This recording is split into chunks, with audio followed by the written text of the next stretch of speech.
Hello बच्चों, कैसे हो। आशा करते हैं कि आप सभी एकदम स्वस्थ होंगे और मस्त होंगे। और आपका परिवर्तन क्लासेस में स्वागत है। पीछे हमने 6 क्वेश्चन जो है समय और कार्य के हल करा दिए हैं।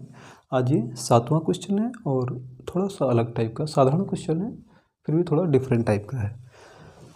चलो देखते हैं बेटा क्या कह रहा है। ए अकेला एक कार्य को 12 दिन में कर सकता है, ठीक है। बी अकेला 18 दिन में कर सकता है, ठीक है। ए काम करता है 12 दिन में, बी करता है 18 दिन में। फिर आगे क्या है दोनों ने मिलकर कार्य प्रारंभ किया। दो लोग काम कर रहे हैं, दोनों ने काम प्रारंभ किया। काम कितने दिन में समाप्त हो ये नहीं जानकारी, लेकिन एक चीज़ जानकारी इसमें दे रहा है। काम समाप्त होने के 3 दिन पहले ए ने कार्य छोड़ दिया। मतलब 3 दिन पहले ए ने काम करना छोड़ दिया, मतलब 3 दिन बी ने अकेले काम किया होगा। ए 3 दिन पहले ही चला गया तो 3 दिन अकेले बी ने काम किया होगा। तो यहाँ पूरा कार्य कितने दिन में समाप्त हुआ। तो इस सवाल को पढ़ने से एक कॉन्सेप्ट समझ में आता है कि हम बी से 3 दिन काम करा लें और जितना काम शेष बचेगा वो ए बी से करा लें। ए बी से शेष काम कराने में जितने दिन आएंगे वो प्लस क्या, वो जो हम बी से 3 दिन काम कराएंगे वो 3 दिन प्लस ए बी को साथ में काम करने में जितना समय लगेगा उन सभी का योग हमारा आंसर होगा, ठीक है। चलो देखते हैं हम इसको।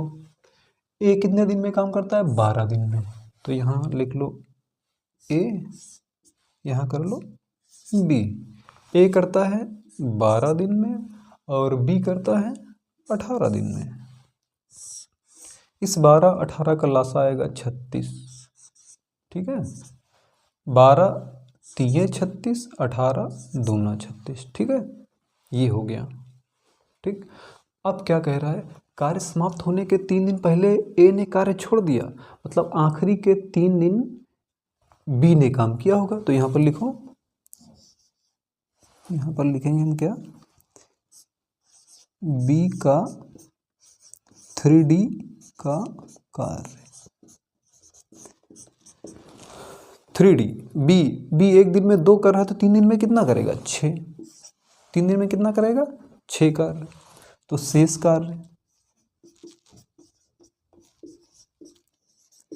कार्य कितना हो गया, टोटल है 36, उसमें से 6 बी ने किया तो शेष कार्य कितना बचा 30। शेष कार्य कितना बचा 30, ठीक है ना। ये 3D बी काम कर चुका है। अब इस 30 काम को ए और बी दोनों मिलके करेंगे तो ए और बी को कितना समय लगेगा, समय बराबर कुल कार्य बटे ए बी का 1 दिन का कार्य। भाई अब ए बी दोनों मिलके काम करेंगे तो ए बी मिलके 1 दिन में ये 3 करता है, 1 दिन में ये 2 करता है, तो 3 2 कितना हो गया 5, 3 + 2। 5 से जब हम भाग करेंगे तो कितना आ जाएगा, ये आ जाएगा 6D। आखिरी के 3 दिन बी ने काम किया, उसको जो है 3 दिन में इसने 6 कर लिया। ये कुल कार्य होता है, ध्यान देना, लासा का मतलब कुल कार्य, इधर का मतलब ये 1 डे वर्क, ए का 1 डे वर्क, इधर ये बी का 1 डे वर्क। 1 डे वर्क 3 है, ये बी का 1 डे वर्क 2 है, ठीक है। तो ये 3 दिन पहले 3 दिन आखिरी के बी ने किया, 6 दिन दोनों ने मिलके काम किया, तो 6 और 3 कितना हो गया 9। आंसर हो गया अपना बी। अब बेटा हम इसको बेसिक मेथड से देखते हैं। तो यहाँ पर भी क्या हम करेंगे, यहाँ पर ये करेंगे, ए 3 दिन पहले छोड़ के चला गया तो बी का 3 दिन का काम निकाल लो। लिखो बी का 3D का वर्क ही लिखे देना। बी 18 दिन में एक काम करता है, ध्यान से देखिए 18 दिन में एक काम करता है। 18 दिन में आप एक किताब पढ़ते हो तो एक दिन में उसका 18वां पार्ट मतलब 1/18 बी का, लेकिन 1/18 होगा। ए का जो है बी का 1 दिन का काम 1/18 होगा, लेकिन 3 दिन का काम कितना हो जाएगा 3/18। 3 से काटो, ये कितना हो जाएगा 1/6। कितना हो गया 1/6। अब लिखो शेष कार्य। अब हम क्या लिखेंगे, शेष कार्य 1/18 3/18, ठीक है। शेष कार्य कितना होगा 1 - 1/6। हम जब पढ़ाई करते थे तो हम यही सोचा करते थे 1 से क्यों घटाया जाता है शेष कार्य। अरे भाई टोटल एक ही काम कराना होता है ना, पूरे इस यहाँ लासा के चक्कर में टोटल कार्य 36 हो जाते हैं, फिर इनके एक दिन के कार्य भी बदल जाते हैं, टोटल कार्य एक ही होता है। तो बी ने इतना आखिरी 3 दिन में कर लिया, तो ये 3 दिन में 1/6, तो शेष कार्य कितना, यहाँ 6 कम 6 ये कितना आ जाएगा 5/6। ये 5/6 कार्य हम ए और बी से मिलके कराएंगे। अब यहाँ देखो, लिखो ए प्लस बी का 1 डे कार्य। ए का एक दिन का कार्य कितना होगा, 12 दिन में एक करता तो एक दिन में उसका 12वां हिस्सा 1/12। बी 18 दिन में एक करता तो एक दिन का 1/18। ठीक, इसका 18 क्लासा कितना आएगा 36, 12 3 36, 18 दूना 36, कितना आया, ये आया 5/3 2 5/36। ए बी का एक दिन का कार्य आया कितना 5/36। शेष कार्य बी के 3 दिन के आखिरी के 3 दिन बी काम कर रहा है, इतना कर लिया 1/6 कर लिया, शेष कार्य 5/6। इस शेष 5/6 कार्य को हम ए और बी 3 दिन आखिरी के 3 दिन किया, तो शुरुआत के जितने दिन हैं ए बी दोनों साथ में करेंगे, तो शेष समय कितना लगेगा, शेष कार्य करने में, शेष कार्य करने में ए प्लस बी को समय, कितना समय लगेगा, बराबर कुल कार्य बटे एक दिन का कार्य, 5/6 बटे इन दोनों का एक दिन का कार्य कितना है 5/36।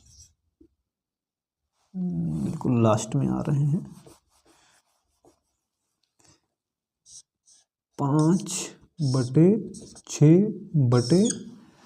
5/6 शेष कार्य कराना है, कुल कार्य बटे एक दिन का कार्य कितना है 5/36।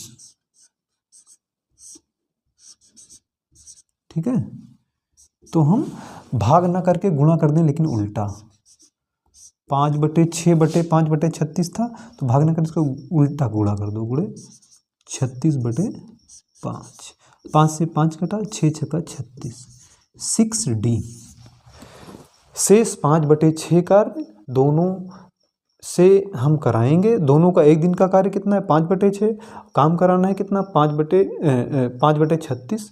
तो अब ध्यान दो, कुल कार्य है 20, कुल कार्य शेष कार्य ये हो गया, मान लो 20, एक दिन में आप करते हो 4, तो आपको कितना दिन लगेगा, कुल कार्य बटे एक दिन का कार्य। आपको पढ़नी किताबें कितनी 20, एक दिन में कितनी पढ़ते हो 4, तो 20 किताबें पढ़ने में कितना समय लगेगा 20/4 बराबर 5। आप ए प्लस बी को काम कितना करना था 5/6, उनका एक दिन का काम 5/36 था, तो ए प्लस बी को कितना समय लगेगा, तो ये कुल कार्य 5/6 बटे ए प्लस बी का एक दिन का कार्य 5/36, 5/6 बटे 5/36 को कैलकुलेट करेंगे तो 6D आएगा। इधर ये दोनों ने शेष कार्य 6D में किया और इधर ये 3D में किया, बी का आखिरी का 3 दिन का कार्य, तो ये 3D + 6D = 9D, ये अपना आंसर हो गया। ठीक बच्चों, बहुत बहुत धन्यवाद। और आप जो है मुझे प्रेरित करने के लिए ज़्यादा से ज़्यादा बेटा वीडियो को लाइक करिए और चैनल को सब्सक्राइब करिए। जब सब्सक्राइब या लाइक बढ़ेंगे तो हमें महसूस होगा कि आप लोग मेरे साथ पढ़ रहे हैं, भरोसा कर रहे हैं, और मैं इस भरोसे को जो है बिल्कुल नहीं तोड़ूंगा, ज़्यादा से ज़्यादा मेहनत करूंगा, अच्छे अच्छे सवाल आपके सामने रखूंगा और भगवान से प्रार्थना करूंगा कि आप सभी शीघ्र सफल हों और हम आपको अच्छे से सहयोग कर सकूं। धन्यवाद बेटा।